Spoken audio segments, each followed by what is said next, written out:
개장 전 성공 전략입니다. 시장에 대한 이야기, 그리고 그 안에서 2차 전지 섹터에 대한 궁금증, 저희 늘 이분과 풀어오고 있습니다. 이분과 함께했던 저희 유튜브 촬영도 월가워즈 1편 굉장히 엄청 핫한 조회수를 내기도 했는데 오늘 2편 올라온다고 하니까요. 여러분 꼭 한번 체크하시길 바랍니다. 누군지 눈치채셨죠? 배터리 부장 하이투자증권의 이창환 부장이 모셨습니다. 어서 오세요. 네, 안녕하세요. 네, 안녕하십니까. 2차 전지 쪽 이슈 한 주 모아놨다가 부장님 오시면 질문 드리고 뭐 반도체나 다른 섹터 이슈도 추가적으로 항상 점검을 받고 있는데 SK 이노베이션 좀 여쭤볼게요. 많은 분들이 궁금해하십니다. 어제 결국 6% 떨어진 채 거래를 마쳤는데 유상증자 이슈가 있었어요. 이에 대한 해석 좀 부탁드릴게요. 저도 설마 했는데 이건 조금 약간 뒤통수 같은 느낌이 좀 맞아요. 있거든요. 사실은 그 SK그룹이 좀 유동성 위가 좀 있다는 얘기가 좀 소문이 좀 들리긴 했었고요. 그래서 SK하이닉스가 오히려 좀 유증 가능성이 더 높지 않냐 이런 좀 전망들도 좀 있었는데 SK 그 이노베이션이 유증했다는 거는 SK그룹 전반적으로 유동성 위가 확실히 있다라고 좀 거기에 반증하는 이슈가 될 것 같고, 아마 SK온 2조 유증을 안 했으면은 유증 안 했을 수도 있다라고 지금 회사 쪽에서 밝혔는데, 이건 다소 좀 의외입니다. 그래서 이제 그 예정 발행가격이 이제 14만 3,800원인데 요거는 네. 아마 가격이 변동이 될 거고요. 이 할인율만큼 사실 주가가 빠졌다고 볼 수 있는데 유증 금액은 뭐 1조 1,777억 정도이고, 이게 이제 저는 이제 단기로는 이게 주가가 하락하는 요소이죠. 뭐냐면 주가 희석 요인이니까. 네. 근데 이제 KB증권에서 나온 리포트는 이제 주가가 이제 그 신주가 발행되고 다시 이제 합쳐지고 희석이 되더라도 그렇게 되면 대략 1.6% 정도 그 하락 그 희석 요인인데 그거보다 더 많이 빠졌기 때문에 뭐 단기로는 기회다라는 그런 뷰를 내놨고요. 네네. 저도 장기로는 지금보다 주가 훨씬 더 많이 올라가 있을 거라고 보고 입장이라서 저는 어저께 고객분들한테 만약에 8% 이상 하락 시에는 거기서 매수 관점이다라고 또 의견을 드렸거든요. 대략 그리고 한 16만 원, 한 16만 3천 원 라인 정도 그 정도에서는 그 저점의 바닥권이라고 봤고, 사실 지난주에도 한 18만 원 정도면 충분히 바닥이라고 봤는데 이건 다소 의외라는 생각이 좀 들었습니다. 아마 SK그룹 전체적으로 다 다른 상장사들도 그렇다면 다 유증 나올 가능성이 상당히 높다고 보여지겠고요. 뭐 SKC를 비롯해서 SK하이닉스 아마 그런 게 돌아가면서 유증 가능성이 있기 때문에 일단은 지금 유증이 나오지 않는 기업 관련된 SK그룹주들은 조금 좀 기다려보자라는 입장이고요. 회사에서 자사주 소각 등의 다양한 이제 주주 친화 정책을 좀 내놓을 거라고 좀 얘기를 했기 때문에 좀 기다려 보시면 좋을 것 같고, 그리고 회사에서 공식 수주 잔고가 2,000기가 같으시고 이제 현대차와의 조인트 벤처를 통해서 수주 잔고도 더 늘어난다라고 이제 했기 때문에 2,000기가 같으시면은 순수 전기차 약 2천만 대 분량이고요. 요게 이제 280조에서 300조 정도 되는데 수주 잔고 이거보다 더 많이 올라갈 겁니다. 그러니까 SK온이 잘 돼야 사실은 여기 관련된 뭐 에코프로 그룹이라든가 뭐 그 SKC라든가 이제 관련 밸류체인 기업들이 잘 될 수 있거든요. 그래서 막 요거는 성장통이라고 좀 이해하시면 좋을 것 같고요.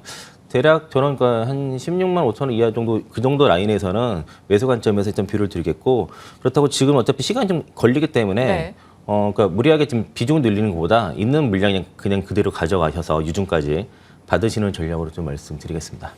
애증이라는 표현을 유튜브 시청자분도 쓰고 계시네요. 뭐 많이들 공감하실 겁니다. 성장통 어느 정도 시간은 좀 필요할 것 같습니다. 뭐 급할 건 없을 것 같고요. 말씀 주신 가격 라인 저희 잘 지켜보면서 대응해 가죠. 자, 완성차 업체.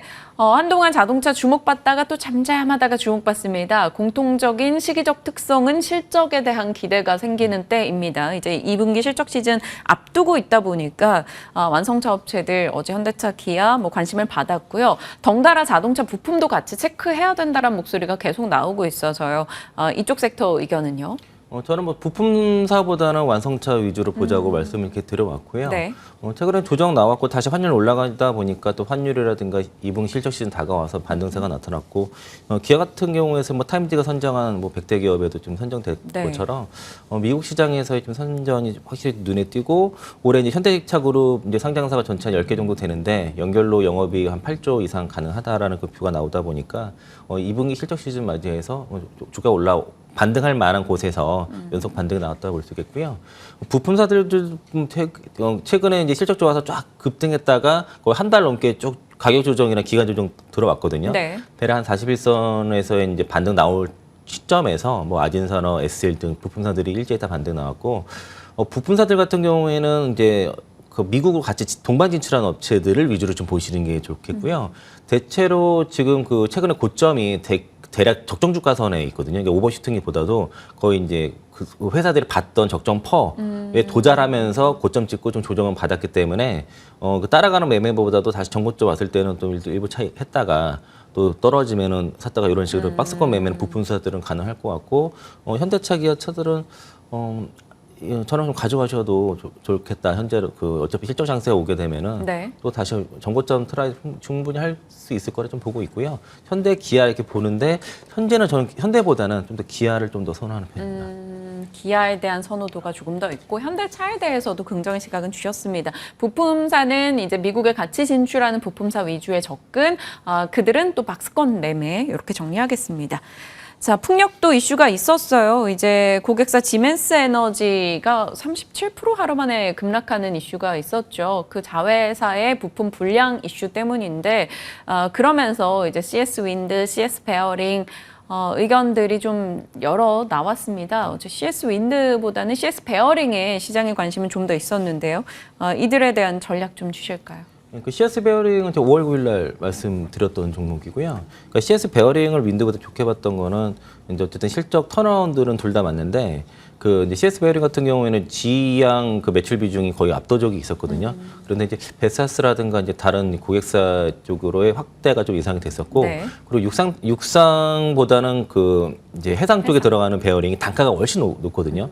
그 뭐 2배 이상 더 높기 때문에 그래서 이게 P와 Q가 둘 다 들어가는 구조다. 특히 이제 미국 시장에서는 해상 풍력 시장의 성장 때문에 지금 그 풍력주 봐야 되는 이유가 한데 공매도도 안 되는 것도 있고 실적 턴어라운드 강도가 좀 더 강하고 사이즈도 작기 때문에 주가 탄력도 좋다라고 봐서 이제 CS 베어링을 일단 말씀을 좀 드렸던 지금 거고 말씀 주시고 30% 이상의 수익이 났단 말이죠. 그럼 보유하신 좀 분들은 일부 좀 차익하시면 될 것 같아요. 차익이요. 예, 좀 비중 좀 축소하시고요. 다시 또 적절히 뭐 한 21세 이렇게 눌림만 오면은 그때 다시 물량 채우는 정도로 해서 이거는 좀 일부는 다 팔지 마시고 일부는 좀 한 뭐 3분의 2든 절반은 가져가시면서 네. 일부는 적절히 수익 챙기시고 조정 오면 다시 담고 하는 식으로 비중 조절하시면서 끌고 가시면 좋을 것 같고요.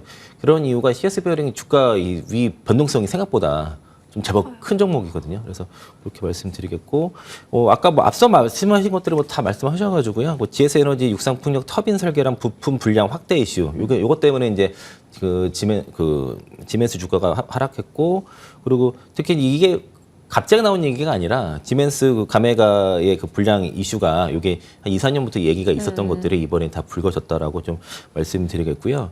저는 이제 이거 CS 윈드를 지금 저가에서 하는 것보다는 CS 베어링이 주가 조정을 기다렸다가 베어링 쪽에서 트레이딩 하시기를 계속 말씀드리겠고 CS 윈드를 갖고 계신 분들은 어떻게 해요? 어저께 아래꼬리 다른 거 봤을 때 좀 이거 어쨌든 이것도 가져가면 될 것 같고요.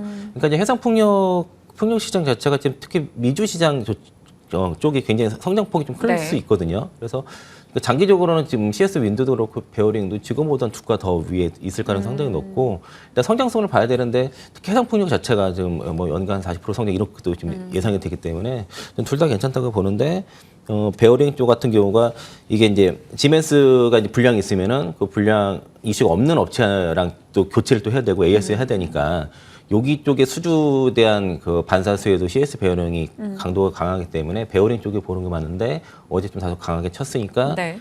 추격보다는 좀 한 타임 좀 쉬었다가 기다렸다가 또 시간 또 지나면 사람도 잊어먹고선 또 조정 또 오거든요. 그럴 때 타이밍에 잘 메모해 두셨다가 진입하시길 말씀드리겠고요. 그리고 지금 베스타스 CS 베어링 같은 경우가 지멘스 쪽에도 사실은 지금 퀄테스트를 하고 있었거든요. 그런 시점에서 이런 문제가 생겼기 때문에, 그러니까 그 승인 떨어지면 당연히 수주를 받겠지만은 이런 문제 때문에 물량을 더 많이 받을 수 있다. 이런 기대가 있으니까 CS 베어링 위주로 보시는 게 맞다라고 보고 있습니다. 네, 조정을 기다렸다 다시 한번 또 관심을 가져볼 수 있겠다 의견을 주셨어요. CS 베어링 좋은 시점에 먼저 말씀을 주셔서 또 방송 보신 분들이라면 또 수익권이실 겁니다. 자, 관심주 가기 전에 하나 AS 부탁드릴게요. 저 기억나거든요. 부장님께서 현대 로템 얘기하셨던 거. 6월 13일 공략주입니다. 현대 로템도 그 사이 좋은 흐름이 났었는데 보유자분들 어떻게 할까요? 저게 4만 원 고점 갔을 때 차익을 일단 했어야 됐고요. 지금은 이제 저도 재매수를 지금 기다리고 있거든요. 대략 저거 한 21선, 지금 일단 11선 안으로 좀 들어왔는데, 대략 제가 보는 가격대는 한 34,000원 이하권이거든요. 그 정도 네. 오게 되면은 저도 좀 매수를 좀 해볼까 좀 기다리는 종목이니까, 갖고 계신다 그러면은 일단 지금 타점이 조금 애매하거든요. 매도하기도 하고 사기도 하면서 좀 가지고 계셨다가, 일단은 좀 보유 관점에서 일단 만약 지금 매도를 못 하셨으면, 그리고 매수 관점에서는 한 34,000원 정도 이하권 조정 시에는 거기서는 좀 충분히 잡을 수 있겠다 의견 드리겠고요.